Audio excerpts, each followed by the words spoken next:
వేదికను అలంకరించిన పెద్దలకి, విచ్చేసిన మీడియా ప్రతినిధులకి అందరికీ నమస్కారం. నా గురువు, తండ్రి లాంటి వారు, రాజ్యసభ సభ్యులు ఆర్ కృష్ణయ్య గారి నాయకత్వం వర్ధిల్లాలి. బీసీలు అంటేనే ఆర్ కృష్ణయ్య గారు, ఆర్ కృష్ణయ్య గారు అంటేనే బీసీ.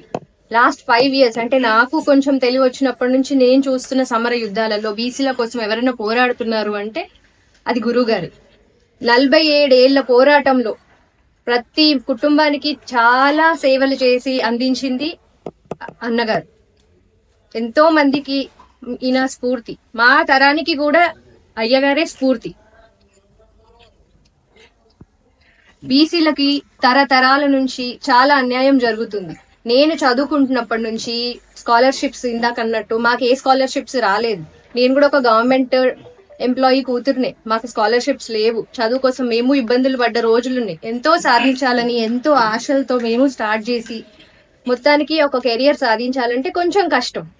బీసీలకి ఎప్పుడు అన్యాయమే జరిగింది. 56% రిజర్వేషన్ జనాభాలో ఉన్నా గానీ మాకెప్పుడు న్యాయంగా అందాల్సిన స్కాలర్షిప్లు, నిధులు, మహిళలకు అందాల్సిన పొజిషన్స్ ఎప్పుడు జరగలేదు, దొరకలేదు. అలాంటి రాజకీయాలకి, రాజకీయ నాయకులకి స్వస్తి. మా పోరాటం ఆగదు. మహిళలుగా మేము ఇంకా ఉద్యమంలో దిగుతాము. గడప గడపకి మా ఈ ఐక్యతను చాటి చెప్తాం. ఇలాంటి విభజన ఎందుకు జరిగిందంటే ఒక తల్లి పిల్లల్ని విభజించేశారు. డివైడ్ అండ్ రూల్ పాలసీ అది అమల్లో ఉంది కాబట్టి పెద్దగా ఉన్న జనాభాని చిన్నగా చూపించి అందాల్సిన ఏ ప్రాముఖ్యత అందకుండా చేసిండ్రు. ఇప్పుడు అట్లా ఉండదు. మాలాంటి యువత కూడా మేల్కొన్నది.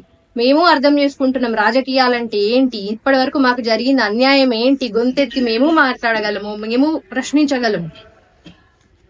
వి refuse any backward class threats that have been done. We refuse to be a backward class committee. We envision to rise our strength towards economical, political and educational spheres. Jai BC. Okay. నిన్న ముఖ్యమంత్రి రేవంత్ రెడ్డి గారు బీసీల స్థానిక సంస్థల రిజర్వేషన్లను 20% నుంచి 42%కు, విద్యా ఉద్యోగాల రిజర్వేషన్లు 25 నుంచి 42%కు పెంచుతూ కేబినెట్ తీర్మానం చేసి అసెంబ్లీలో చట్టం చేస్తారని ప్రకటించారు. దీన్ని మేము స్వాగతం చేస్తున్నాం. బీజేపీ పార్టీ ఆల్రెడీ కేంద్ర మంత్రివర్యులు కిషన్ రెడ్డి గారు మేము పెంచితే కేంద్ర ప్రభుత్వం కూడా మద్దతు ఇస్తుందని ఆల్రెడీ ప్రకటించారు. స్వయాన బీసీ ప్రధానమంత్రి కాబట్టి ఏదైనా రాష్ట్రం మీద చేస్తే వాళ్ళకి ఇవ్వడానికి ఆయన సిద్ధంగా ఉన్నాడు. కాబట్టి రాష్ట్ర ప్రభుత్వం చిత్తశుద్ధితోటి తప్పించుకోకుండా, విధాన ప్రక్రియలు ఎక్కడ లోపాలు లేకుండా దీన్ని పకడ్బందీ చట్టం చేస్తే అందరి మద్దతు ఉంటుందని చెప్పి సందర్భంగా ముఖ్యమంత్రి గారికి విజ్ఞప్తి చేస్తున్నాం, హర్షం వ్యక్తం చేస్తున్నాం. అయితే జనాభా లెక్కల విషయంలో మాత్రం ఇంకా ఇప్పటికి కూడా ప్రభుత్వం సెటిలైట్ చేయడం లేదు. లోకం కోడై కూస్తుంటే కూడా పట్టించుకోవడం లేదు. ఎందుకంటే ప్రభుత్వ లెక్కలే తప్పుడు లెక్కలు చూపెడుతుంది, క్లియర్ గా కనిపిస్తుంది. ఓటర్ల లిస్టు ప్రకారం చూస్తే రాష్ట్ర జనాభా 4,10,00,000 ఉన్నారు. ఆధార్ ప్రకారం లెక్కలు తీస్తే 4,10,00,000 ఉన్నారు. గ్రోత్ రేటు, ఎవ్రీ ఇయర్ జనాభా రేటు, వృద్ధి రేటు చూస్తే 4,05,00,000 మంది ఉన్నారు. కానీ వీళ్ళు 3,00,000, మొదట 3,15,00,000, 55,00,000, తర్వాత 15, 370 చూపించారు. ఇంకా 40,00,000 మంది జనాభానే తక్కువ చూపెడుతున్నారు. రెండవది, లెక్కలు తీసే ప్రక్రియ లోపల వీళ్ళు అనుసరించిన విధానం టోటల్ గా లోపభూయిష్టం.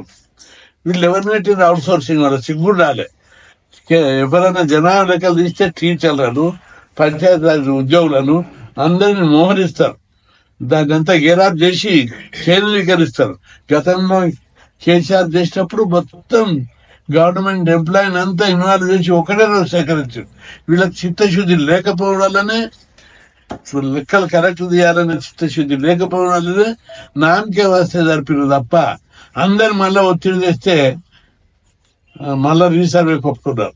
రీసర్వే ఎట్లా చేయాలి? మళ్ళీ రీసర్వే ఇంటింటికి పోయి పకడ్బందీగా జరపాలి.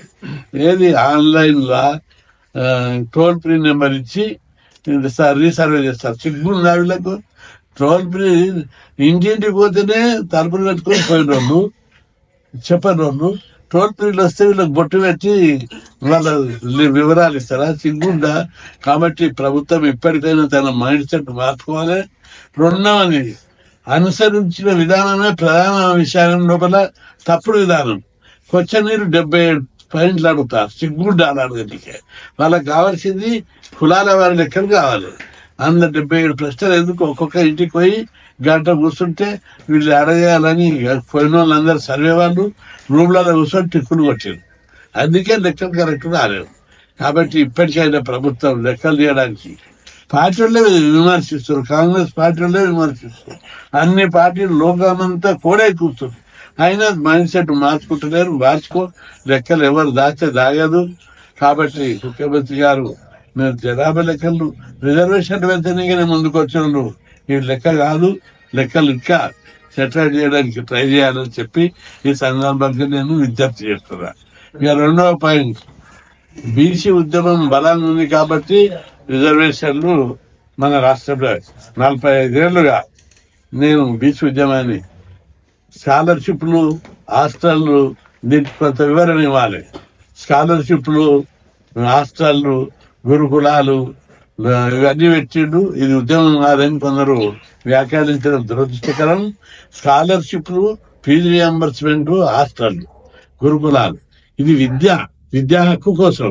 ఒక బీసీ కులాలు నోచుకోని కులాలు చదువుకుంటేనే అన్ని రంగాల అభివృద్ధి చెందుతారనే ఒక విజన్ తోటి, ఒక ఎజెండా తోటి ఈ ఉద్యమాన్ని చేపట్టాం. ఏదో ఒక ముఖ్యమంత్రి పదవి వస్తేనే కాదు, ముఖ్యమంత్రి పదవి కావాలి. కానీ ముఖ్యమంత్రి ఉన్న రాష్ట్రాల్లో కూడా ఇవి లేవు ఈ స్కీమ్లు. ఉత్తరప్రదేశ్ ముఖ్యమంత్రులు 30 ఏళ్ల నుంచి ఉన్నారు. బీహార్లో ముఖ్యమంత్రులు 30 ఏళ్ల నుంచి ఉన్నారు. కర్ణాటకలో బీసీ ముఖ్యమంత్రులు 30 ఏళ్ల నుంచి ఉన్నారు. తమిళనాడులో 50 ఏళ్ల నుంచి ఉన్నారు. అక్కడ హాస్టల్ ఉన్నాయి. 6,000 హాస్టల్ ఉన్నాయా? మన దగ్గర ఉన్నట్టు 1500 గురుకుల పాఠశాలలు అక్కడ ఉన్నాయా? ఎందుకు పెట్టలేదు? అక్కడ కూడా పోయి కొట్లాడతా. అక్కడ కూడా నా బీసీలు ప్రతి ఇంట్లో చదువుకోవాలి. నా బీసీలు ప్రతి ఒక్కరు చదువుకొని పైకి రావాలి, కలెక్టర్ కావాలి. లీడర్లు అయితే ఎంతమంది అయితే, ముఖ్యమంత్రి అయితే ఒకడు, ఎమ్మెల్యేలు అయితే 200. కానీ ప్రతి ఒక్కరిని డెవలప్ కావాలంటే ఏం కావాలి? చదువు కావాలి. అది వస్తుంది. నేను చేసింది రాజకీయ ఉద్యమం కాదు, నేను చేసింది సంఘ సంస్కరణ ఉద్యమం. కాబట్టి దీనికి చాలా విశాలమైన దృక్పథం, నిస్వార్థమైన ఉద్యమం. నన్ను పదవుల కోసం చేయలేదు, పదవుల కోసం పైసల కోసం చేసింది కాదు. నా కులాలు చదువుకోవాలి. నేను చిన్నప్పుడు చదువుకోవడానికి ఎన్నో ఇబ్బందులు, హాస్టల్ సీట్లు దొరకక, అప్పుడు స్కాలర్షిప్ లేవు, రిజర్వేషన్లు లేవు, హాస్టల్ లేవు. నేను కొట్లాడి కష్టాలు పడి చదువుకున్నా. నా జాతి అట్లా ఇబ్బంది పడద్దు. అనేక మంది గొల్లకాడికి బల్లకాడికి చైల్డ్ లేబర్ ఉన్నారు. నువ్వు చదువుతలేరని, చదువే ముఖ్యం అని చెప్పి పోరాటం చేసినా దానికి ఫలితాలు ఈ రోజు కనిపిస్తున్నాయి. మొన్న ఆయన ఖమ్మంలో ఫోన్ చేసి అన్న మేము ఇటీవల సర్వే చేసినప్పుడు పోతే ఓ గుడిసెలో కూడా ఇంజనీరింగ్ చదివినాడు ఉంటాడన్న. ఒక అమ్మాయి కూడా ఇంజనీరింగ్ చదువుతున్న అమ్మాయి ఉన్నది. ఎంత గొప్ప విషయం అన్నా. వాళ్ళని అడిగితే వాళ్ళ తల్లిదండ్రులు పిల్లలు అంటారు, కృష్ణాన్న పుణ్యం వల్ల మేము అంత ఇంజనీరింగ్ చదువుతున్నాం, మా పిల్లలు 10 పైసలు ఖర్చు పెట్టకుండా. గతం లోపల ఓ 20 ఏళ్ల కిందకి వస్తుంది. హాస్టళ్ళు ఉన్నాయి, గురుకుల పాఠశాలలు ఉన్నాయి. పైసా లేకుండా ఒక చైల్డ్ లేబర్ పిల్లలు కూడా ఈరోజు ఇంజనీరింగ్, మెడిసిన్ చదివి కలెక్టర్లు అవుతున్నారు. కాబట్టి చదువు ముఖ్యం. ఈ స్కీములు పెట్టాలని ఇప్పుడు దేశవ్యాప్తంగా ఉద్యమాలు చేపడతారని చెప్పి హెచ్చరిస్తున్నా. రెండవది, ప్రభుత్వం కూడా వచ్చే బడ్జెట్ లో 20,000 కోట్లు పెంచాలి. 120 గురుకుల పాఠశాలలు పెట్టాలి. అదేవిధంగా ప్రభుత్వాన్ని నేను సవాల్ చేస్తున్నా. ముఖ్యమంత్రి గారు భూములు అమ్ముతారంటున్నావు. గచ్చిబౌల 30,000 కోట్లకు భూమి అమ్ముతా. ఇక సిటీలో చాలా చోట్ల రేస్ కోర్సులో 170 ఎకరాలు ఉంది. మలకపేటలో 50 ఎకరాలు ఉంది. ఇంకా అనేక చోట్ల భూములు ఓల్డ్ సిటీలో అక్కడ ఇక్కడ 100 ఎకరాల భూములు ఉన్నాయి. అవన్నీ అమ్ముతా అంటే అమ్మే అధికారం ప్రభుత్వానికి లేదు. ఇది దేవుడిచ్చిన ఆస్తి, ప్రజల ఆస్తి. అది ఈ రోజు నేను అమ్ముకొని తింటే భావి తరాలకు ఏముంటది? ఇప్పటికే ఈ ప్రభుత్వం బీసీలను తొక్కి పెడుతుంది, అన్యాయం చేస్తుంది అనడానికి ఓ ఎగ్జాంపుల్ చెప్తా. ప్రభుత్వ ఆఫీసులకు కానీ, హాస్పిటల్స్ కానీ, స్కూల్ కానీ అన్నిటికీ ఏమున్నాయి, సొంత భవనాలు ఉన్నాయి. కానీ బీసీ హాస్టళ్లకు ఒక్క 300 సిటీలోనే 120 హాస్టల్ ఉన్నాయి. స్టేట్ వైడ్ 320 హాస్టల్ ఉన్నాయి. ఒక్కదానికన్నా మీరు సొంత భవనం కట్టారా 20 ఏళ్ళ అని నేను అడుగుతున్నా. బీసీ గురుకులాలు 320 గురుకులాలు ఉన్నాయి, 6 లక్షల మంది చదువుకుంటున్నారు. ఒక్కదానికన్నా సొంత భవనం కట్టారా? మీ క్వార్టర్లు ఉంటాయి, ఎమ్మెల్యే క్వార్టర్లకు కేసీలు ఉంటాయి, మంత్రుల క్వార్టర్లకు వాచ్మెన్లకు కూడా రూములు ఉంటాయి, కుక్కలకు కూడా రూములు ఉంటాయి. మా చదువుకునే పిల్లలు ఇంజనీరింగ్, మెడిసిన్, వాళ్ళంతా భారత పౌరులు, భవిష్యత్తులో ముఖ్యమంత్రి అయ్యేటోళ్ళు మా హాస్టల్లో మా బీసీ పిల్లలు. ఇవి ఎప్పుడు ఇదే ఉండేది, రాజ్యం వస్తుంది మా రాజ్యం. కాబట్టి హాస్టల్ ఎందుకు కట్టలేదని నేను సూటిగా ప్రశ్నిస్తున్నా. ఈ భూములను అమ్ముడు బంద్ చేసి మా హాస్టల్ కట్టు, గురుకులాలు కట్టు, మా పిల్లలు చదువుకొని పెద్ద మానవ వనరులుగా, జాతి నిర్మాతలుగా తయారవుతారని చెప్పి ప్రభుత్వానికి నేను సూచిస్తున్నా. దీన్ని విమర్శగా తీసుకోకుండా పాజిటివ్ సూచనగా తీసుకొని హాస్టళ్లకు అన్నిటికీ సొంత భవనాలు నిర్మించాలి. లేకపోతే ప్రభుత్వంతో యుద్ధమే చేస్తాం. బీసీ సంఘాలు, కుల సంఘాలు మన పిల్లలు అష్ట కష్టాలు పడుతుంటే మీరు కావాలి, ఎమ్మెల్యేలు కావాలి, రాజకీయ నాయకులు కావాలి. కానీ మన పిల్లలు కూడా మంచిగా మన కులపరు చదువుకోవాలి. ఇంజనీర్లు, డాక్టర్లు కావాలి, కలెక్టర్లు కావాలి. వాళ్ళకు తిండి సరిగా లేదు. రూమ్లలో ఒక్కొక్క రూమ్లో బందెల దొడ్డ కొట్టినట్టు 20 మందిని కొట్టిర్రు. వాళ్ళ కష్టాలు మనం పట్టించుకోవాలి. ఎప్పుడు ఎంతసేపు పదవులు ఉండేది, పదవులు కావాలి, డబ్బులు కావాలి. మీరు అందరూ అభివృద్ధి చెందాలని కోరుకుంటున్నాం, కొట్లాడుతున్నాం. కానీ బీసీ పిల్లలందరూ హాస్టల్లో సొంత భవనాలు నిర్మించాలని చెప్పి ఈ సందర్భంగా గుర్తు చేస్తూ, పంచాయతీరాజ్ రిజర్వేషన్ల కోసం 1980లో కొట్లాడినా. ఇప్పుడు మాట్లాడే వాళ్ళు ఎవరు కూడా ముట్టలేదు. కొట్లాడి రామారావుతో 20% పెట్టించాం. అప్పుడు సర్పంచ్ తప్ప అన్నిట్లో పెట్టు.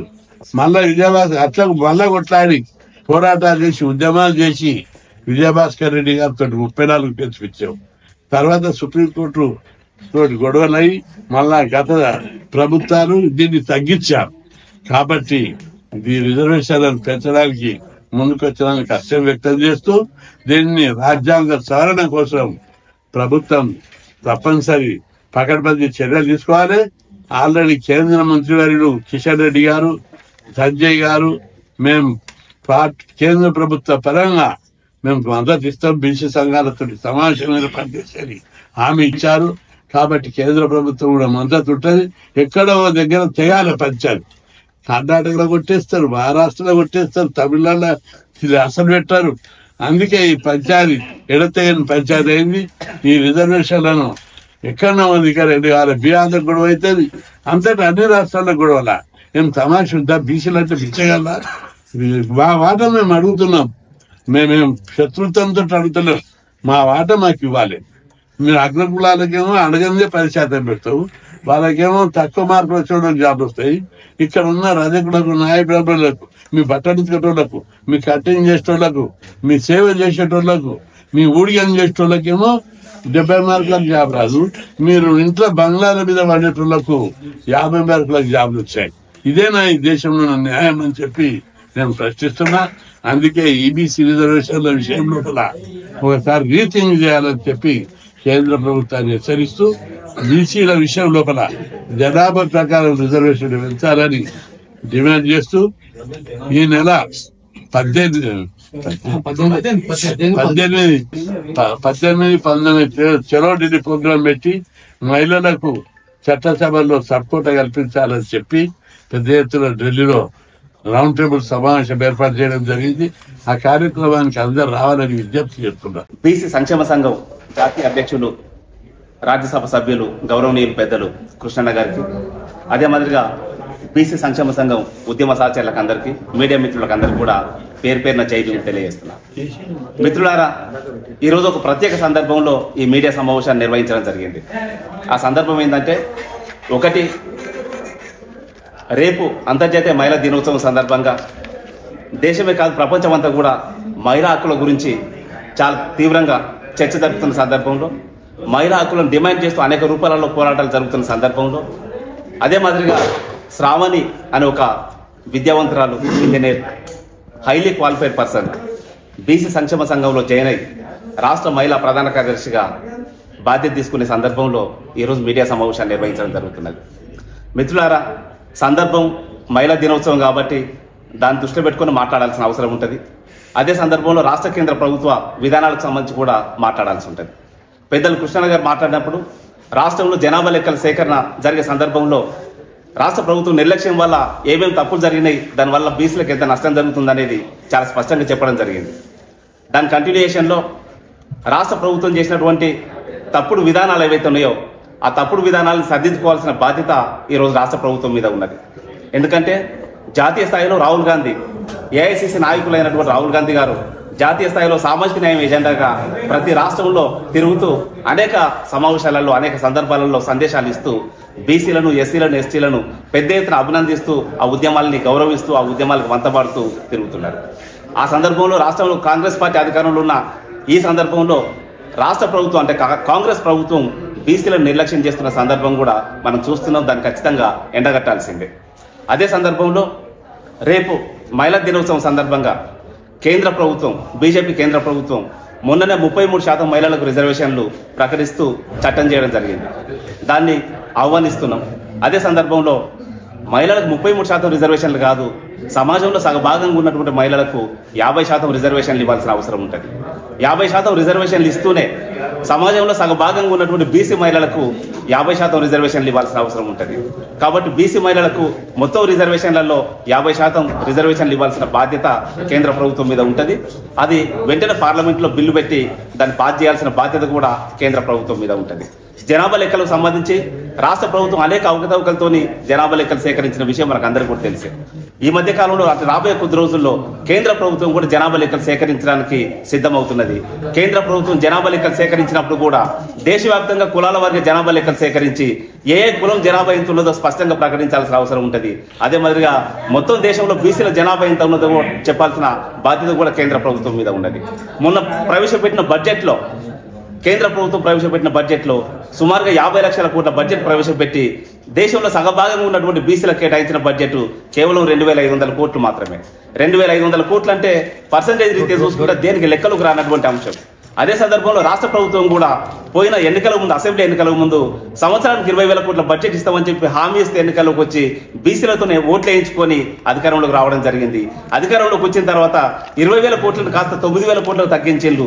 సంవత్సరం గడిచినా కూడా 9,000 కోట్లలో 9 కోట్లు కూడా ఖర్చు చేయనటువంటి పరిస్థితి రాష్ట్ర ప్రభుత్వం మీద ఉన్నది. కాబట్టి రాష్ట్ర ప్రభుత్వం, కేంద్ర ప్రభుత్వం రెండు కూడా బీసీలను నిర్లక్ష్యం చేస్తున్నది. అదే సందర్భంలో మహిళలను ఇంకా నిర్లక్ష్యం చేస్తున్నది. మహిళలను ఎంత నిర్లక్ష్యం చేస్తున్నారంటే మొన్న ఒక శాస్త్రవేత్త, ఆర్థిక శాస్త్రవేత్త ఒక సర్వే రిపోర్ట్లో చెప్పింది, దేశంలో మొత్తం సంపదలో మహిళలు 50% ఉన్నారు. కానీ ఆ మొత్తం సంపదలో మహిళల వాటా కేవలం 2% మాత్రమే ఉన్నది. 2% మహిళల సంపద అంటే మొత్తం 50% మహిళల్లో 2% సంపద అంటే వాళ్ళ సంపద ఎంత తక్కువ ఉన్నదో మనం అర్థం చేసుకోవడానికి అవకాశం ఉంటుంది. మొన్న రాష్ట్ర ప్రభుత్వం ప్రవేశపెట్టిన బడ్జెట్ సమావేశాల్లో కానీ, కేంద్ర ప్రభుత్వం ప్రవేశపెట్టిన బడ్జెట్ సమావేశాల్లో కానీ ఈ రెండు రాష్ట్ర ప్రభుత్వం, కేంద్ర ప్రభుత్వం రెండు కూడా మహిళలకు బడ్జెట్ కేటాయించలేదన్న విషయాన్ని గుర్తు చేసుకోవాల్సిన అవసరం ఉంటుంది. కాబట్టి రాష్ట్ర ప్రభుత్వమైనా కేంద్ర ప్రభుత్వమైనా బడ్జెట్ సమావేశాలు జరిగినప్పుడు సగభాగంగా ఉన్నటువంటి మహిళలకు ఖచ్చితంగా బడ్జెట్ కేటాయించాలి. మొత్తం బడ్జెట్లో 50% బడ్జెట్ కేటాయించాలి. ఆ కేటాయించబడ్డ 50% బడ్జెట్లో బీసీలు సగభాగంగా ఉన్నారు కాబట్టి బీసీలకు కూడా సగభాగం పనిచేయాల్సిన అవసరం ఉన్నది. దీన్ని బాధ్యతగా తీసుకోవాల్సిన అవసరం ఉన్నది. రాష్ట్ర కేంద్ర ప్రభుత్వాలు దేశానికి స్వాతంత్ర్యం వచ్చినప్పటి నుంచి ఈ రోజు వరకు కూడా ఎప్పుడు కూడా మహిళల పక్షాన ఎప్పుడు ఆలోచించిన సందర్భాలు లేవు. దేశానికి ప్రధానమంత్రిగా ఉన్నటువంటి ఇందిరాగాంధీ అధికారంలో ఉన్నప్పుడు కూడా మహిళల గురించి ఆలోచించలేదు. ఈరోజు దేశంలో రాష్ట్రపతిగా ద్రౌపది ముర్ము ఉన్నారు, వారు కూడా ఇప్పుడు ఆలోచిస్తలేరు. కాబట్టి ఇందిరాగాంధీ ప్రధానమంత్రిగా ఉన్నప్పుడు అన్యాయమే జరిగింది, ఇప్పుడు రాష్ట్రపతిగా ద్రౌపది ముర్ము ఉన్నప్పుడు కూడా అన్యాయమే జరుగుతున్నది. ఈ అన్యాయానికి పరిష్కారం చూపాల్సిన బాధ్యత ఉన్నది రాష్ట్ర కేంద్ర ప్రభుత్వాలు. మొన్న కేంద్ర ప్రభుత్వం ప్రవేశపెట్టిన బడ్జెట్ను రివైజ్ చేసి మహిళల కోసం మళ్ళీ బడ్జెట్ కేటాయించాలి. రాష్ట్ర ప్రభుత్వం కూడా రేపు బడ్జెట్ సమావేశాలు జరగబోతున్నాయి. ఆ జరగబోయే బడ్జెట్ సమావేశాల్లో ఖచ్చితంగా మహిళలకు జనాభా అంశం ప్రకారం బడ్జెట్ కేటాయించాలి. అట్లా కేటాయించినప్పుడు మాత్రమే మహిళలకు న్యాయం జరుగుతుంది. అప్పుడే 2వ తరగతి పౌరులుగా గుర్తించబడుతున్నటువంటి మహిళలు సమాజంలో సగభాగంగా ఉండి అందరి చేత సమాన గౌరవం పొందే అవకాశం ఉంటుంది. కాబట్టి ఆ దిశగా రాష్ట్ర కేంద్ర ప్రభుత్వాలు నిర్ణయాలు తీసుకోవాలి. అట్లా నిర్ణయాలు తీసుకుంటే రాష్ట్ర కేంద్ర ప్రభుత్వాలను అభినందిస్తాం, లేదా ఆదరిస్తాం. లేదంటే గతంలో నిర్లక్ష్యం చేసినటువంటి ప్రభుత్వాలు ఎక్కడికి పోయినాయో ఇప్పుడు కూడా ప్రభుత్వాలు అక్కడికి పోతాయని చెప్పి సందర్భంగా హెచ్చరిస్తున్నాం. అంతిమంగా రేపు అంతర్జాతీయ మహిళా దినోత్సవం సందర్భంగా రాష్ట్రంలో, దేశంలో, ప్రపంచమంతా కూడా మహిళలందరూ కూడా ఉత్సవాలు జరుపుకుంటున్నారు. ఆ ఉత్సవాలు జరుపుకునే సందర్భంలో వాళ్ళ ప్రధానమైన డిమాండ్లను ఎజెండా మీదకి తీసుకొచ్చి మొత్తం ఇక్కడ ప్రజాప్రతినిధులు ఎవరెవరైతున్నారో దేశంలో వాళ్ళకందరికీ కూడా వీళ్ళ సమస్యల పరిష్కారం కోసం రిప్రజెంటేషన్ ఇస్తూ ఆ సమస్యల పరిష్కారం కోసం అసెంబ్లీలో, పార్లమెంట్లో చర్చలు జరపాల్సిన అవసరం ఉన్నదని చెప్పి విజ్ఞప్తి చేస్తూ ఉన్నాం. అదే సందర్భంలో ఈరోజు శ్రావణి గారు మహిళా సంఘం కార్యదర్శిగా, ప్రధాన కార్యదర్శిగా బాధ్యత తీసుకుంటున్నారు. వారికి స్వాగతం తెలియజేస్తున్నాం, అభినందనలు కూడా తెలియజేస్తున్నాం. రేపు 18వ తారీఖు నాడు ఢిల్లీలో జరిగేటువంటి సమావేశం, జయంతి నాయకత్వంలో జరిగే సమావేశాన్ని ఇక్కడ ఉన్నటువంటి బీసీ మహిళలు, బీసీ సంఘాల నాయకులందరూ కూడా సహకరిస్తూ మద్దతు తెలియజేస్తూ ఆ కార్యక్రమాన్ని విజయవంతం చేయడం కోసం అందరూ ఢిల్లీకి రావాల్సిందిగా ఆహ్వానిస్తారు. ఈ రోజు బీసీ సంక్షేమ సంఘం జాతీయ అధ్యక్షులు, రాజ్యసభ సభ్యులు ఆర్ కృష్ణన్న గారి నేతృత్వంలో నిన్న జరిగినటువంటి ప్రభుత్వం యొక్క మీటింగ్ లో ముఖ్యమంత్రి గారు, గౌరవనీయులు, పెద్దలు, సమర్థులు మరి 42% ఉన్నటువంటి రిజర్వేషన్, లోకల్ బాడీ రిజర్వేషన్ లో 42% ఉంది. అదేవిధంగా విద్యా ఉద్యోగ పరంగా చట్టబద్ధమైనటువంటి నివేదికను ఏర్పాటు చేస్తా అనడం నిజంగా కూడా రాష్ట్ర ప్రభుత్వానికి మేము ధన్యవాదాలు తెలియజేస్తున్నాం. ఆ యొక్క సమస్యను హర్షం వ్యక్తం చేస్తున్నాం. ఎందుకంటే ముఖ్యమంత్రి మీద మాకు పూర్తి నమ్మకం ఉంది. కానీ ముఖ్యమంత్రి గారికి నేను ఒకటే గుర్తు చేస్తున్నా, దీన్ని బలోపేతంగా అసెంబ్లీలో బిల్ పాస్ చేసి మీరు కేంద్ర ప్రభుత్వానికి తీసుకొని వెళ్ళి ఏదో పెట్టినాం కదా తూతు మంత్రంగా ఏదో పంపించినాం అని చెప్పేసి అంటే బిడ్డ ఖబర్దారని హెచ్చరిస్తున్నాం. ఎందుకంటే కేంద్రానికి తీసుకొని వెళ్ళి అక్కడ ఉన్నటువంటి మా ఆర్ కృష్ణన్న బలహీన వర్గాల ఆశా జ్యోతి 50 సంవత్సరాల సుదీర్ఘ పోరాటంతో ఇవాళ బీసీలను విద్యా, ఉద్యోగ, ఆర్థిక, రాజకీయ పరంగా పునాదులు వేసినటువంటి నాయకుడు టైగర్ ఆర్ కృష్ణన్న. ఈ రోజు పార్లమెంట్ లో చూస్తే ఒక్కొక్కరిని గడగడలాడించి బీసీల సమస్యల పట్ల ప్రధానమంత్రి గారికి ఒక్కొక్క పాయింట్ ని గుర్తు చేసుకుంటూ మరి ఇవాళ అక్కడ జాతీయ హోదా బీసీ కమిషన్ ఏర్పాటు చేయడం జరిగింది. అదే విధంగా ఏబిసిడి కుల వర్గీకరణ ఏర్పాటు చేపి జస్టిస్ రోహిణి కమిటీని పెట్టి ఏర్పాటు చేయడం కూడా జరిగింది. అది ఆర్ కృష్ణ ఉద్యమాలతోనే సాధ్యమైంది. ఎందుకంటే బీసీల బిడ్డ ప్రధానమంత్రి మనవాడు ఉన్నాడు కాబట్టి మనకు ఆ సమస్యలను ఈజీగా సాల్వ్ చేయబడింది. కాబట్టి ఇవాళ ప్రధానమంత్రి గారు కూడా ఒకటే అంటారు, మీ సమస్యల కోసం తీసుకురండి, పోరాటం చేయండి. ఆంధ్రప్రదేశ్ లో కాపులు ఏ విధంగా అయితే చేసిండ్రో, గుచ్చార్లు ఏ విధంగా అయితే ఉద్యమం చేసిండ్రో, బీసీలారా మీరు తిరుగుబాటు చేయడానికి మీరు సిద్ధంగా ఉండండి. మీ సమస్యలను సాల్వ్ చేయడానికి నేను సిద్ధంగా ఉన్నా. మీరు ఎప్పుడైతే రోడ్ల మీదకి వచ్చే సమస్యల మీద నన్ను ప్రశ్నిస్తారో నేను తప్పకుండా ఆ సమస్యలను సాల్వ్ చేసే విధంగా నేను అడుగులు ముందుకు వేయడానికి సిద్ధంగా ఉన్నా అని ప్రధానమంత్రి గారు చెప్పారు. కాబట్టి ఏ పార్టీలో ఉన్నటువంటి బీసీలారా, బీసీ అదేవిధంగా కాంగ్రెస్, టీడీపీ, అదేవిధంగా టీఆర్ఎస్, ప్రతి ఒక్క పార్టీలో ఉన్నటువంటి బీసీలు కూడా ఈ వచ్చినటువంటి అవకాశాన్ని మనమందరం కూడా చేదిచ్చుకోవాల్సిన బాధ్యత మన అందరి మీద ఉంది. ఇలా ఆర్ కృష్ణ ఎన్టీ రామారావు పీరియడ్ లోనే లోకల్ బాడీ రిజర్వేషన్లు ఏర్పాటు చేపించాడు. అదేవిధంగా కోట్ల విజయభాస్కర్ రెడ్డితో కొట్లాడి 34% అప్పటికే లోకల్ బాడీ రిజర్వేషన్లు పెట్టించిన ఘనత ఆర్ కృష్ణ ఉద్యమాలకే సాధ్యమైందని కూడా ఇప్పుడు ఉన్నటువంటి బీసీ సంఘాలు కూడా నేను హెచ్చరిస్తున్నా. మీరు తిని తాగి ఏసీ గల్లలో పండుకుంటే బిడ్డ ఖబర్దార్. మీరు టీవీల ముందుకు వచ్చి మేము ఏదో ఉద్ధరిస్తున్నాం, మేము ఏదో సాధిస్తున్నాం. మీరంతా ఒక బిజినెస్ వ్యాపారం చేసుకుంటూ వస్తున్నటువంటి నాయకులు, మీరంతా కలిసి ఆర్ కృష్ణ గారి అడుగుజాడలో రండి, మనం తప్పకుండా పోరాడదాం. కానీ ఇవాళ ఆర్ కృష్ణ విద్య, ఉద్యోగ, ఆర్థికంగా ఎదుగుదలకు ఇవాళ బీసీ, ఎస్సీ, ఎస్టీ హాస్టల్ పెట్టించాడు, గురుకుల పాఠశాలలు పెట్టించాడు. ఇవాళ ప్రతి బిడ్డ చదువుకొని ఇవాళ ఉన్న IAS, IPS కావాలని చెప్పి, MBBS డాక్టర్ కావాలని చెప్పి అలా ఆర్ కృష్ణ విదేశాలకు కూడా వెళ్ళడానికి ఒక రియంబర్స్మెంట్ పెట్టించాడు. ఇవాళ ప్రతి ఒక్క బీసీ బిడ్డ ఇవాళ చదువుకొని ఇవాళ రాజకీయ పరంగా అటు ఉద్యోగంలో ప్రతి దాంట్లో కూడా ఉన్నత శిఖరాలకు వెళ్ళగలిగిందంటే దానికి కారణం ఆర్ కృష్ణ పోరాట ఫలితమే అని చెప్పి మీ అందరికీ నేను గుర్తు చేస్తున్నా. ఇప్పుడు సమయం ఆసన్నమైంది. రాజకీయ పరంగా ఆర్ కృష్ణ అడుగులు వేస్తున్న తరుణంలోనే మనం వెన్నంటూ ఉండి మనం ముందుకు వెళ్లి మన సమస్యలను సాల్వ్ చేసుకునే విధంగా లోకల్ బాడీని రాజ్యాంగబద్ధమైనటువంటి హక్కుల దాంట్లో పొందుపరుచుకునే విధంగా మనం అందరం కూడా విద్య ఉద్యోగాల్లో ఎప్పుడైతే రాజ్యాంగబద్ధమైన హోదా కలుగుతుందో అప్పుడు నిజమైనటువంటి స్వాతంత్రం మన బీసీ బిడ్డలకు వస్తుంది. ఆర్కిస్ట్రా ఏర్పాటు చేసినటువంటి కళలు ఇలా మనం పూర్తి చేయడానికి మనం అందరం సంసిద్ధం కాకపోతే, తిరుగుబాటు చేయకపోతే ఎక్కడేసిన గొంగడి అక్కడే ఇంకా 100 సంవత్సరాలు వెనకబడిపోతామనేది ప్రతి బీసీ బిడ్డ కూడా, ప్రతి పార్టీలో ఉన్న బీసీ బిడ్డలు కూడా నేను హెచ్చరిస్తూ మరి ప్రతి ఒక్కరికి రేపు 18, 19 జరగబోయే చలాకెళ్ళి కార్యక్రమానికి అన్ని రాష్ట్రాల నుంచి పెద్ద ఎత్తున తరలివచ్చి సమస్యలను సాల్వ్ చేసుకునే విధంగా అడుగులేద్దామని చెప్పి పిలుపునిస్తున్నారు. Thank you. నమస్కారం, నేను రాజు నేతను మాట్లాడుతున్నాను. ఈరోజు ప్రత్యేక తెలంగాణ రాష్ట్రం ఏర్పాటైన తర్వాత అన్ని రకాలుగా అటు విద్య, ఉద్యోగం, ఉపాధి, ఆర్థికంగా, రాజకీయంగా అన్యాయానికి గురైతున్నటువంటి సామాజిక వర్గం ఏదన్నా ఉందా అంటే అది బీసీ సామాజిక వర్గం అని సందర్భంగా తెలియజేస్తా ఉన్నాం. ఆర్ కృష్ణన్న గౌరవనీయులు ఆర్ కృష్ణయ్య గారి ఆధ్వర్యంలో గత 45-50 సంవత్సరాలుగా బీసీల కోసం జరుగుతున్నటువంటి పోరాటాల విషయంలో తెలంగాణ 2 ప్రత్యేక తెలుగు రాష్ట్రాలతో పాటు దేశవ్యాప్తంగా కూడా బీసీల కోసం పోరాటం చేస్తున్నటువంటి వ్యక్తి ఎవరినని అడిగితే ఈ తెలంగాణ రాష్ట్రమే కాదు, 545 పార్లమెంటు స్థానాలు ఉన్నటువంటి లోక్సభలో, 250 స్థానాలు ఉన్నటువంటి రాజ్యసభలో అందరూ కూడా ఆర్ కృష్ణయ్య గారి పేరే చెప్పడానికి ఈరోజు అందరూ ముందుకొస్తా ఉన్నారు. ఈ తరుణంలో ఒక విషయాన్ని నేను తెలంగాణ ఉద్యమకారుడిగా గుర్తు చేయదలుచుకున్నా. ఈ 50 సంవత్సరాల పోరాటాలు ఒక అంతిమ దశకు, ఒక తుది దశకు చేరుకున్నటువంటి సమయం ఆసన్నమైంది. బీసీలకు ఇన్ని సంవత్సరాల పాటు రాజ్యాధికారం రాకుండా దూరం చేసినటువంటి వర్గాల యొక్క కుట్ర ఇప్పుడు తేట తెల్లం అయిపోయింది. ఇప్పుడు ఏదైతే ఫలాలు వచ్చేటువంటి క్రమంలో, ఏదైతే రాజ్యాధికారం మనకు వచ్చేటువంటి క్రమంలో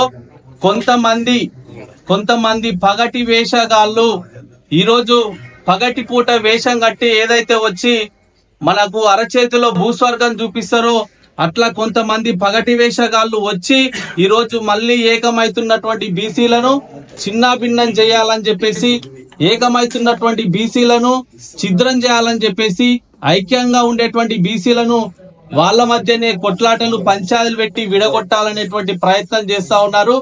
ఈ పగటి వేషగాళ్లకు మేము ఒక్కటే చెప్తున్నాం, 2 తెలుగు రాష్ట్రాలు కాదు, దేశవ్యాప్తంగా బీసీ ఉద్యమాలకు పెట్టిన పేరు మన ఆర్ కృష్ణయ్య గారు. కాబట్టి ఈ సందర్భంగా చెప్పేదంటే రాబోయే రోజుల్లో తెలంగాణ రాష్ట్రంలో బీసీల రాజ్యాధికారం రాబోతుంది. దానికి అడుగులు పడతా ఉన్నాయి. మీరు ఇందాక మన అన్నగారు చెప్పినట్టు కూడా దేశవ్యాప్తంగా బీసీలకు ఏమేమి డిమాండ్లు ఉన్నాయో తీసుకొని రమ్మని చెప్పేసి మన ప్రధానమంత్రి నరేంద్ర మోడీ గారు కూడా చెప్పడం జరిగింది. న్యాయమైనటువంటి విషయాల మీద, న్యాయమైనటువంటి వాటాలు, న్యాయమైన హక్కులను మేము పరిష్కారం చేస్తామని చెప్పేసి స్వయంగా ఆర్ కృష్ణయ్య గారికి చెప్పినటువంటి ఈ తరుణంలో బీసీలందరూ కూడా జాగ్రత్తగా ఉండాలి. ఈ పగటి వేషగాళ్లకు చెప్తున్నాం, అయ్యా గత 50 సంవత్సరాల నుంచి ఆర్ కృష్ణన్న గారు బీసీలు తెలివి నేర్చుకోవాలి, విద్యాపరంగా ఉన్నతమైనటువంటి విద్య చదువుకోవాలి, ఉద్యోగాలు రావాలి, ఆర్థికంగా ఎదగాలి, రాజకీయాల్లో వాటా రావాలని కొట్లాడి తెలివి నేర్పించిందే బీసీలకు మన ఆర్ కృష్ణయ్య గారు. ఆర్ కృష్ణయ్య గారి దగ్గర తెలివి నేర్చుకున్నటువంటి కొంతమంది పగటి వేషగాళ్ళు ఈరోజు కావాలని బురద జల్లేటువంటి ప్రయత్నం చేస్తున్నారు. తస్మాత్ జాగ్రత్త. ఇప్పుడు బీసీలందరూ ఏకమై ప్రతిఫలాలు వచ్చే క్రమంలో, రాజ్యాధికారం ఇప్పుడు వచ్చేటువంటి క్రమంలో కావాలని కుట్రలు పన్ని బీసీలను అందరినీ కూడా విడగొట్టాలని చెప్పేసి ఒక కుటిల బుద్ధితోని రోజు పోతా ఉన్నారు. ఇంకొక ముఖ్యమైనటువంటి విషయం, మేము ఇటీవల కాలంలో ఈ బీసీ గురుకులాలకు సంబంధించి రెసిడెన్షియల్ స్కూల్స్ ని సందర్శించడం జరిగింది. ఎక్కడ పోయినా కూడా గత 10 ఏళ్లలో ఉన్నటువంటి సమస్యలు ఇప్పటికీ కొన్ని పరిష్కారం అయినప్పటికీ కూడా ఈ సొంత భవనాల సమస్య అనేది ఇప్పటికీ ఉంది. 326 గురుకులాలు బీసీలలో ఉంటే దాదాపు 300 బీసీ గురుకులాలు అన్ని కూడా అద్దె భవనాల్లోనే ఉన్నాయి. పిల్లలకు చాలని వసతులు ఉన్నాయి, చాలని టాయిలెట్స్ ఉన్నాయి, అనేక రకాలైనటువంటి ఇబ్బందులు పడుతున్నారు. బెంచీలు లేవు, కూర్చోవడానికి పడుకోవడానికి బెడ్స్ లేవు, తినడానికి డైనింగ్ హాల్స్ లో టేబుల్స్ లేవు. ఇట్లాంటి ఇబ్బందులు మేము పోయి చూసొచ్చినాము. ఇప్పటికైనా ఈ ప్రభుత్వం కళ్ళు తెరవండి. మీరు ప్రతిష్టాత్మకంగా గత 6 నెలల క్రితము యంగ్ ఇండియా అని చెప్పేసి మీరు బీసీ ఆల్ రెసిడెన్షియల్ స్కూల్స్ ని ఒక దగ్గరికి తీసుకొస్తాం, ఇంటిగ్రేటెడ్ రెసిడెన్షియల్స్ పెడతాం 119 నియోజకవర్గాలలో అని చెప్పారు. కేవలం 19 చోట్ల మీరు పైలట్ ప్రాజెక్టు కింద మేము ప్రారంభం చేయబోతున్నామని చెప్పారు. కానీ ఇప్పటి వరకు కేవలం శంకుస్థాపనలకే మీరు చేశారు. 20-25 ఎకరాలు ప్రతి నియోజకవర్గంలో వెంటనే గుర్తించాలి. ఇందాక గౌరవ ఎంపీ గారు చెప్పినట్టు 20-25 ఎకరాలు మీరు అన్ని నియోజకవర్గాలలో వెంటనే గుర్తించాలి. హాస్టళ్ల నిర్మాణాన్ని ఇంటిగ్రేటెడ్ ఏదైతే మీరు చెప్పిరో 5,000 కోట్ల రూపాయలతోని ఈ రోజు మేము గురుకులాలకు సంబంధించిన హాస్టల్ నిర్మాణం చేస్తామని, ఈ ప్రక్రియను వేగవంతం చేయకపోతే ఈ అద్దె భవనాల్లో ఈ రోజు బీసీ గురుకులాలు నడపడం చాలా కష్టంగా తయారైతుంది. మీరు చూసిరు గతంలో అద్దెలు కట్టకపోవడం వల్ల, కిరాయిలు కట్టకపోవడం వల్ల బీసీ గురుకులాలను బంద్ చేసేటువంటి క్రమంలో ఈ రోజు తాళాలు వేసుకున్నటువంటి సన్నివేశాలను కూడా మనం గతంలో చూసినాం. కాబట్టి ఈ దేశంలో, ఈ రాష్ట్రంలో విద్యార్థుల యొక్క భవిష్యత్తు బాగుపడాలంటే చదువు ఒక్కటే మార్గం అని చెప్పేసి ఆనాడు మహాత్మా జ్యోతిబా పూలే గారు ఇచ్చినటువంటి నానుడిని గత 50 సంవత్సరాలుగా నెత్తినేసుకొని తిరుగుతున్నటువంటి ఒక గొప్ప మనిషి, పెద్ద మనిషి ఈ రోజు మన ఆర్ కృష్ణయ్య గారు. కాబట్టి ఈ రోజు ఇప్పుడు నాకు అనిపిస్తా ఉంది నిజంగా ఆ మహాత్మా జ్యోతిబా పూలే గారు గాని, సావిత్రిబాయి పూలే గారు గాని, లేకపోతే అంబేద్కర్ గారు గాని ఒకవేళ బతికి ఉంటే తప్పకుండా మా ఆశయాలను నెత్తినేసుకొని తిరుగుతున్నటువంటి నిజమైన మా వారసుడు ఆర్ కృష్ణయ్య గారు అని చెప్పేసి వాళ్ళు చాలా ఆనందపడేటువంటి వ్యక్తులు. కాబట్టి ఇట్లా కుటిల బుద్ధి చేస్తున్నటువంటి, కుటిల ప్రయత్నాలు చేస్తున్నటువంటి వ్యక్తులకు మేము ఈ సందర్భంగా హెచ్చరికలు జారీ చేస్తున్నాం. రాబోయే అతి కొద్ది రోజుల్లోనే బీసీలకు రాజ్యాధికారం రాబోతుంది. మేము ఎస్సీ ఎస్టీ బీసీలను అందరినీ కూడా కలుపుకొని పోరాటాలు చేస్తాము. ఖచ్చితంగా బీసీలకు రాజ్యాధికారం రాబోతున్న ఈ క్రమంలో మీరు కుట్రలు చేయవద్దు. దయచేసి బీసీలందరూ కూడా అర్థం చేసుకోండి. ఎస్సీ ఎస్టీ బీసీలు కొంతమంది కుట్రలు చేయాలి అనేటువంటి కుటిల బుద్ధితోని ఈ ఉద్యమాన్ని పక్కదారి పట్టించాలనేటువంటి ప్రయత్నాలు జరుగుతున్నాయి. ఈ సందర్భంగా మేము తెలంగాణ ఉద్యమకారులుగా హెచ్చరిస్తా ఉన్నాం.